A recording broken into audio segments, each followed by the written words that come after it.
Welcome to Progress Coaching Institute. Progress Coaching Institute में आपका स्वागत है। आइए शुरू करते हैं हम लोग क्लास 9th का chapter the fundamental unit of life का पार्ट है साइटोप्लाज्मा। इसी से हम लोग एनसीईआरटी के थ्रू आज हम लोग शुरू करते हैं। लेक्चर शुरू करने से पहले मैं आपसे एक वादा करता हूं कि अगर आप 5 से 6 महीने तक रेगुलर फॉलो करते हैं तो आपको जो समझने की समस्या और राइटिंग की समस्या 90 से 95% तक समाप्त हो जाएगी। इसी वादे के साथ हम लोग शुरू करते हैं। आ जाइए।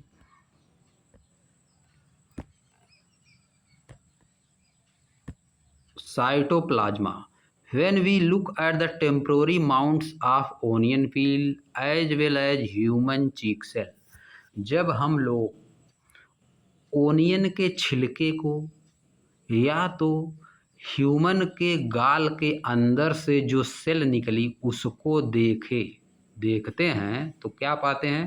वी कैन सी, हम देख सकते हैं, a large region of each cell, प्रत्येक सेल का एक बहुत बड़ा part enclosed by the cell membrane, cell membrane के द्वारा इनक्लोज्ड है। This region takes up very little stains, इस रीजन में छोटे छोटे स्टेन भी हैं। It is called the cytoplasma, इनको क्या कहा जाता है? साइटोप्लाज्मा कहा जाता है। सेल के अंदर जो छोटे छोटे स्टेन धब्बे होते हैं उनको साइटोप्लाज्मा कहा जाता है।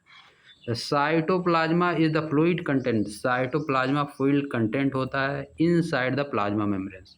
साइटोप्लाज्मा के बारे में लिखना है तो क्या चीज़ लिखेंगे? हम लोग यहाँ से लिखेंगे the cytoplasma is the fluid content inside the plasma membranes. It also contains many specialised cell organelle, each of these organelle perform specific function for the cell. यहाँ से लेके यहाँ तक साइटोप्लाज्मा। अब आ जाइए आगे। Cell organelle are enclosed by membranes, cell organelle जो है मेम्ब्रेन के द्वारा इनक्लोज्ड होता है, घिरा होता है। इन प्रोकैरियोट्स, प्रोकैरियोट्स में जो ऐसे ऑर्गेनिज्म जिसमें प्रोकैरियोटिक सेल पाई जाती हैं उनको प्रोकैरियोट्स कहते हैं। Beside the absence of defined nuclear region, defined nuclear reason ना होने के बावजूद, यानी प्रोकैरियोटिक सेल जो होती हैं उनमें डिफाइंड न्यूक्लियर रीजन नहीं होता। प्रोकैरियोटिक सेल में न्यूक्लियोइड्स होता है, हम लोग ऊपर पढ़ चुके हैं। यह देखिए प्रोकैरियोटिक सेल, प्रोकैरियोटिक सेल में न्यूक्लियर रीजन डिफाइंड नहीं होता, इसमें न्यूक्लियोइड्स होता है। This region takes a very little stain, it is called cytoplasma. The cytoplasma is the fluid content inside the plasma membranes. It also contain many specialized cell organelle. इसके अंदर बहुत ही specialised cell organelle, कई specialised cell organelle भी होती हैं। Each of these organelle perform specific function for the cell, इनमें से प्रत्येक ऑर्गेनली सेल के लिए स्पेसिफिक फंक्शन, अपना विशिष्ट फंक्शन जो उसका होता है उसको परफॉर्म करती है।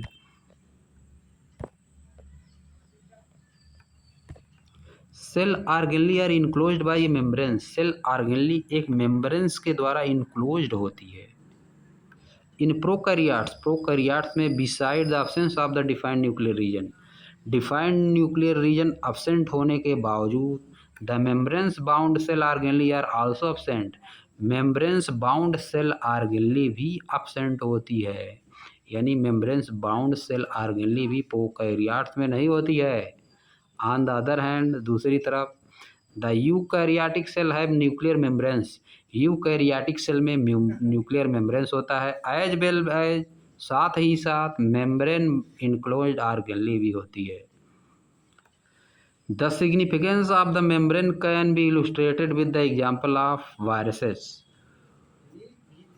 मेम्ब्रेन्स कैन बी, मेम्ब्रेन्स का सिग्निफिकेंस यानी मेम्ब्रेन्स का इम्पॉर्टेंस कैन बी इलस्ट्रेटेड, इसको इलस्ट्रेट किया जाता है, इलस्ट्रेट किया जा सकता है with the example of viruses. Virus का एग्जाम्पल लेके जो मेम्ब्रेन्स का सिग्निफिकेंस है, जो इम्पॉर्टेंस है, उसको इलस्ट्रेट किया जा सकता है। तो आइए देखते हैं क्या है।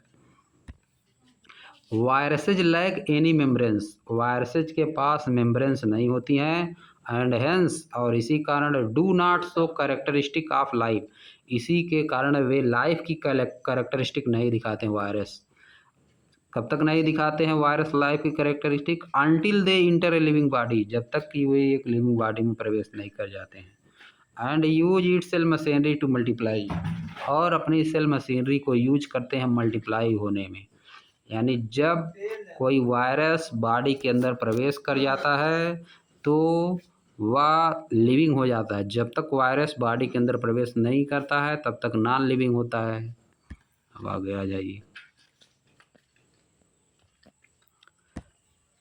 Question, fill in the gaps with the following table illustrated differences between prokaryotes and eukaryotes. नीचे दिए गए डिफरेंस को भरिए। प्रोकैरियोट साइज जनरली स्मॉल होता है, 1 से 10 माइक्रोमीटर तक। साइज जनरली इसका बड़ा होता है, 5 से 10 माइक्रोमीटर तक। न्यूक्लियर रीजन प्रोकैरियोट्स में क्या होता है?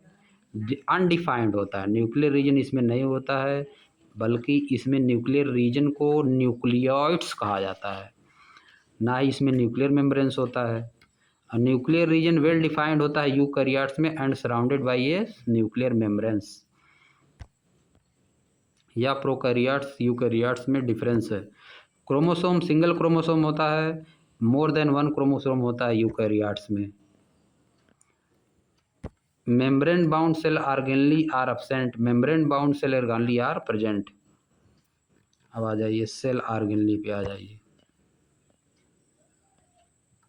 सेल ऑर्गेनली क्या चीज़ है? Cell organelles. Every cell has a membrane around it to keep its own content separate from the external environment. प्रत्येक सेल के पास इसका मेम्ब्रेन्स होता है जो कि सेल के कंटेंट को एक्सटर्नल इन्वायरमेंट से सेपरेट रखता है, अलग करता है। Large and complex cell including cells from multicellular organism need a lot of chemical activities to support their complicated structure and function.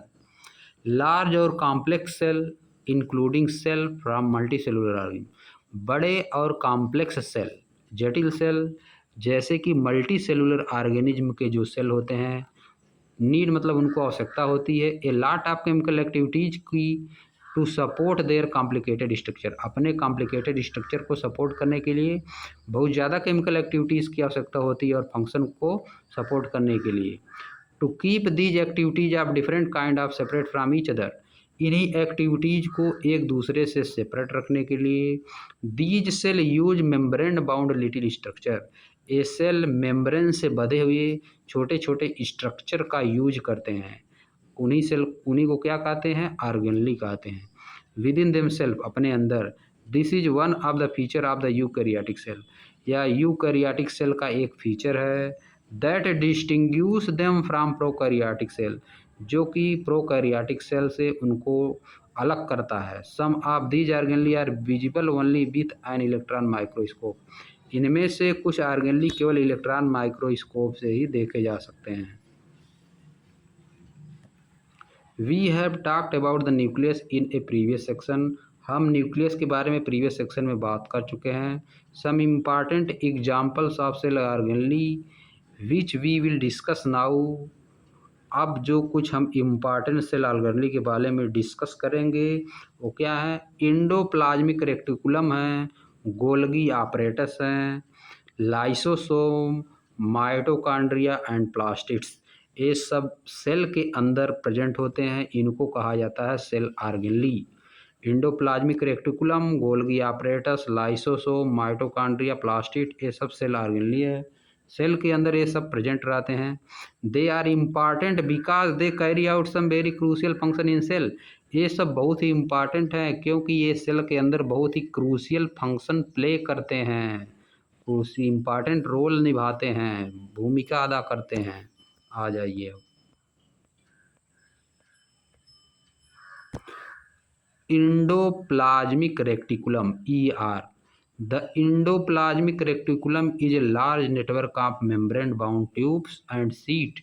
Endoplasmic reticulum एक नेटवर्क होता है, मेम्ब्रेन्स से बधी हुई ट्यूब और सीट का एक नेटवर्क होता है। It looks like tubules or round or oblong bags vesicles, यह ट्यूबुलस की तरह या गोला round or oblong bags vesicles, या तो एबलॉन्ग बैक्स होता है, या तो ट्यूबुलस होता है, या तो राउंड होता है। It looks like long tubules, यह लंबी नली की तरह दिखाई देता है। आर राउंड, या तो गोल भी दिखाई दे सकता है। आर एबलॉन्ग बैक्स, या तो रेक्टेंगुलर बैक की तरह होता है जिसको कि वेसिलस कहते हैं। The ER membranes, the endoplasmic reticular membranes is similar in structure to the plasma membranes। जो इंडोप्लाज्मिक रेटिकुलम मेम्ब्रेन्स हैं, इनका स्ट्रक्चर प्लाज्मा मेम्ब्रेन्स के सिमिलर ही होता है। There are two types of ER, दो तरह के इंडोप्लाज्मिक रेटिकुलम होते हैं। Rough endoplasmic reticulum RER and smooth endoplasmic reticulum ISER। आपको अगर इसको नोट्स बनाना है तो आप क्या करेंगे, शुरुआत से एंडोप्लाज्मिक रेटिकुलम को लिखेंगे। The endoplasmic reticulum is a large network of membrane bound tubes and sheet. It looks like tubules or round or oblong बाय vesicles. The ER membranes is similar in structure to the plasma membranes. There are two type of ER, rough endoplasmic reticulum and smooth endoplasmic reticulum। RER looks rough under a, अब heading डाल देंगे RERs look rough under a microscope because it had a particle called ribosome attached in its surface। क्योंकि इनके अंदर ribosome होते हैं जो कि इनके सरफेस से अटैच्ड होते हैं। पूरा लिखना है। The ribosome which are present in all active cell, जो कि सभी एक्टिव सेल में प्रेजेंट होते हैं। Are the sites of protein manufacture, ये ऐसे स्थान है जहाँ पे प्रोटीन का मैन्युफैक्चर होता है, यानी प्रोटीन बनता है। The manufactured protein are then send to the various place in the cell depending on need. इस तरह से मैन्युफैक्चर प्रोटीन फिर भेज दिया जाता है सेल के डिफरेंट पार्ट में जहाँ पे हमारी आवश्यकता होती है, ER का प्रयोग करके, एंडोप्लाज्मिक रेटिकुलम का प्रयोग करके। द SER, अब ये SER के बारे में heading SER। The SER helps in the manufacture of the fat molecule, या फैट मॉलिक्यूल को बनाने में हमारी हेल्प करता है। RER rough endoplasmic reticulum help us in protein manufactures, while smooth endoplasmic reticulum helps in manufacture of fat molecule or lipids important for all function, जो कि सभी इम्पॉर्टेंट होता है फंक्शन के लिए। Some of these proteins and lipids help in building the cell membranes, इनमें से कुछ लिपिड और प्रोटीन सेल मेम्ब्रेन्स को बनाने में हमारी मदद करते हैं। This process is known as membrane biogenesis, इस प्रोसेस को मेम्ब्रेन बायोजेनेसिस कहते हैं। इस प्रोसेस को मेम्ब्रेन बायोजेनेसिस कहते हैं।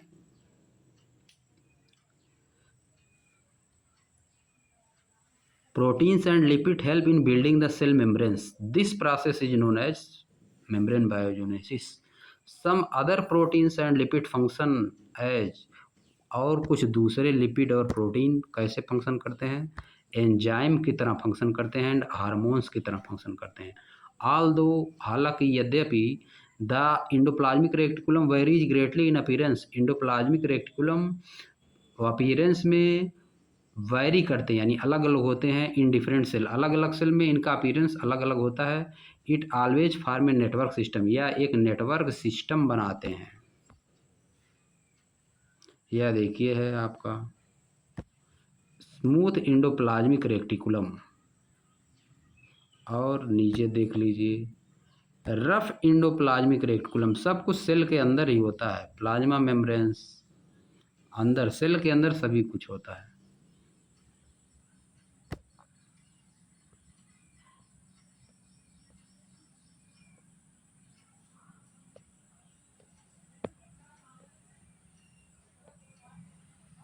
यह एनिमल सेल है।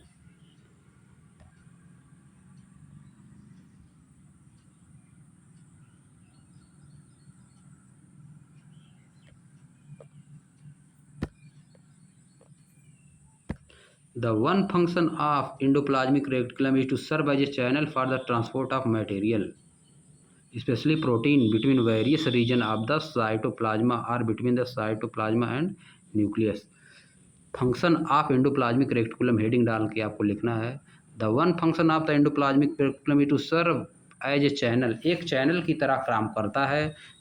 किस तरह काम करता है? चैनल की तरह, जो कि मटेरियल का ट्रांसपोर्ट करता है, स्पेशली प्रोटीन का ट्रांसपोर्ट करता है बिटवीन वेरियस रीजन, भिन्न भिन्न रीजन में आप साइटोप्लाज्मा के, or between the cytoplasm and nucleus, या साइटोप्लाज्मा और न्यूक्लियस के बीच प्रोटीन का ट्रांसपोर्ट करता है, मतलब एक स्थान से दूसरे स्थान तक सेल के अंदर ले जाता है। The endoplasmic reticulum also function as a cytoplasmic framework, endoplasmic reticulum cytoplasmic framework की तरह भी काम करता है। प्रोवाइडिंग ए सरफेस, यह एक सरफेस प्रोवाइड करता है। फॉर सम बायोकेमिकल एक्टिविटीज, कुछ बायोकेमिकल एक्टिविटीज के लिए ऑफ द सेल, सेल की। The liver cell of the group of animals, the liver cells of the group of animals called vertebrates, जो liver cell होता है एक ग्रुप ऑफ एनिमल का, जो लीवर सेल होता है उसको वर्वेट्स कहा जाता है। यह चैप्टर 7 में आपको बताया जाएगा। Smooth endoplasmic reticulum play a crucial role, smooth endoplasmic reticulum एक क्रूशियल रोल निभाता है इन डिटॉक्सिफाई करने पे many poisonous and drugs, poisonous substance और ड्रग्स को डिटॉक्सिफाई करता है, यानी उनके प्रभाव को कम करता है।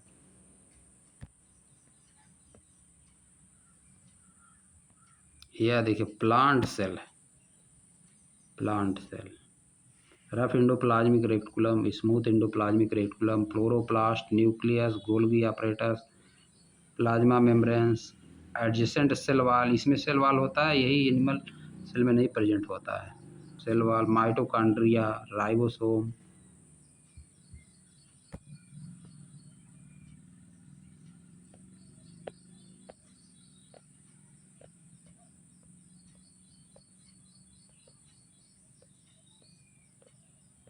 अब आ जाइए गोल्गी अपैरेटस पर। Golgi apparatus, the Golgi apparatus first describe by the Camillo Golgi, Golgi apparatus को सबसे पहले कैमिलो गोल्गी द्वारा डिस्क्राइब किया था scientist. Consist of a system of membrane bound vesicles, जो कि मेम्ब्रेन बाउंड वेसिलस को कंसिस्ट करता है। फ्लैटेंड सैक्स जिसको कहा जाता है, arrange approximately parallel to each other, एक गोल्गी apparatus जो होते हैं एक दूसरे के पैरेलल अरेंज होते हैं, एक दूसरे के पैरेलल अरेंज होते हैं। यहाँ देखिए गोल्गी apparatus एक दूसरे के पैरेलल अरेंज हैं। गोल्गी apparatus एक दूसरे के पैरेलल अरेंज होते हैं।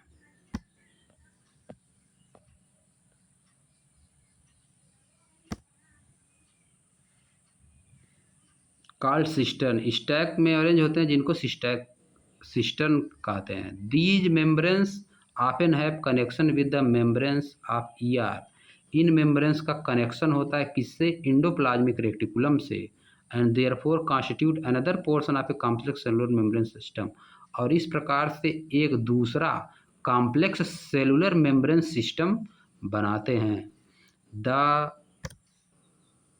Material synthesized near the endoplasmic reticulum is packaged, जो मटेरियल इंडोप्लाज्मिक रेटिकुलम के समीप सिंथेसाइज्ड होते हैं यानी बनते हैं, पैकेज किए जाते हैं, एंड डिस्पैच्ड और भेज दिए जाते हैं to various target inside and outer side of the cell, जो कि सेल के अंदर और बाहर भेज दिए जाते हैं through the Golgi apparatus, Golgi apparatus के माध्यम से, यानी ये ट्रांसपोर्ट का काम करता है गोल्गी apparatus मटेरियल के। Its function inside include the storage, इसका फंक्शन क्या है? इंक्लूड द स्टोरेज है, मॉडिफिकेशन है, and packaging the product in vesicles, और प्रोडक्ट को पैकेजिंग करना, जो भी सब्सटेंस होते हैं सेल के अंदर उनकी पैकेजिंग करता है। इन सम केसेज, कुछ केसेज में कॉम्प्लेक्स शुगर्स में be made from simple sugar in the Golgi apparatus, कुछ केसेज में कॉम्प्लेक्स शुगर बनाए जाते हैं सिंपल शुगर से गोल्गी apparatus में, कुछ केसेस में सिंपल शुगर से कॉम्प्लेक्स शुगर बनाए जाते हैं। Golgi apparatus is also involve in the formation of lysosome, Golgi apparatus lysosome के फॉर्मेशन में भी इन्वॉल्व होता है, इसके हेल्प से हम लोग लाइसोसोम भी बनाते हैं। आ जाइए हम लोग यह छोड़ देते हैं, कैमिलो गोल्गी के बारे में आप लोग पढ़ लीजिएगा, ये एग्जाम में आता नहीं है कहीं पर भी, जीके की तरह, या तो बाद में चैप्टर समाप्त होने के बाद पढ़ दिया जाएगा इसको। आ जाइए लाइसोसोम पे। स्ट्रक्चर के रूप में lysosomes are membrane bound sacs filled with digestive enzyme. Membranes जो है लाइसोसोम जो है मेम्ब्रेन्स बाउंड सैक्स होता है, जो कि डाइजेस्टिव सिस्टम के एंजाइम से, यानी पचाने वाले एंजाइम से भरा हुआ होता है, पचाने का काम करता है, फूड को, भोजन को पचाने का काम करता है। These enzymes are made by RER। ये एंजाइम रफ एंडोप्लाज्मिक रेटिकुलम में बनते हैं, के द्वारा बनाए जाते हैं। Lysosome are a kind of waste disposal system. Lysosome एक प्रकार का वेस्ट डिस्पोजल सिस्टम है, जो कि वेस्ट को डिस्पोज करता है, हटाता है, बाहर करता है। These help us to keep the cell clean by digesting any foreign material as well as worn out cell organelle. These help, ये सहायता करते हैं, यानी लाइसोसोम सहायता करते हैं सेल को क्लीन करने में, पचाकर, बाई डाइजेस्टिंग मतलब पचाकर, एनी बाहर से आए किसी मटेरियल को, फॉरेन मटेरियल मतलब बाहर से आए हुए किसी मटेरियल को, एज वेल एज साथ ही साथ वर्न आउट सेल ऑर्गेनली, जो जली हुई सेल ऑर्गेनली, जो समाप्त हो गई हैं सेल ऑर्गेनली, खत्म हो गई हैं, उनको पचा करके इस सेल को क्लीन करने में हमारी मदद करते हैं। Foreign material enter the cell, बाहर के मटेरियल सेल के अंदर इंटर करते हैं, जैसे कि फूड और bacteria, as well as old organelle end up in the lysosome. इसके साथ ही साथ जो पुरानी ऑर्गेनली हो जाती हैं वो लाइसोसोम में इंड हो जाती हैं, which break complex substances into simpler substances, जो कि कॉम्प्लेक्स सब्सटेंस को सिंपल सब्सटेंस में ब्रेक कर देते हैं। Lysosome are able to do this, lysosome ऐसा कर पाते हैं, बिकॉज मैंने क्योंकि they contain powerful digestive enzyme, इनके पास पावरफुल डाइजेस्टिव पचाने वाला एंजाइम होता है, capable of breaking down all organic material, जो कि सभी ऑर्गेनिक मटेरियल को तोड़ने में कैपेबल होता है। During the disturbance in the cellular metabolism, cellular metabolism में सेल के अंदर जो मेटाबॉलिज्म होता है उसमें जब डिस्टर्बेंस पैदा होता है, फॉर एग्जाम्पल के रूप में, व्हेन द सेल गेट्स, जब सेल डैमेज होती है, जब सेल डैमेज होती है, लाइसोसोम में ब्रस्ट, लाइसोसोम ब्रस्ट हो जाता है, and the enzyme digest their own cell, और एंजाइम अपना सेल डाइजेस्ट कर देता है। देयरफॉर, इसी कारण lysosome are also known as the suicide bag of the cell, lysosome को सुसाइड बैग कहा जाता है। Lysosome is known as the suicide bag of the cell. तो हम लोग यहीं पे अब लेक्चर समाप्त करते हैं।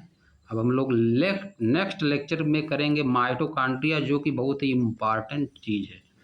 माइटोकॉन्ड्रिया को power house of the cell कहा जाता है, जैसे लाइसोसोम को suicide bag of the cell कहा जाता है, उसी तरह से माइटोकॉन्ड्रिया को power house of the cell कहा जाता है।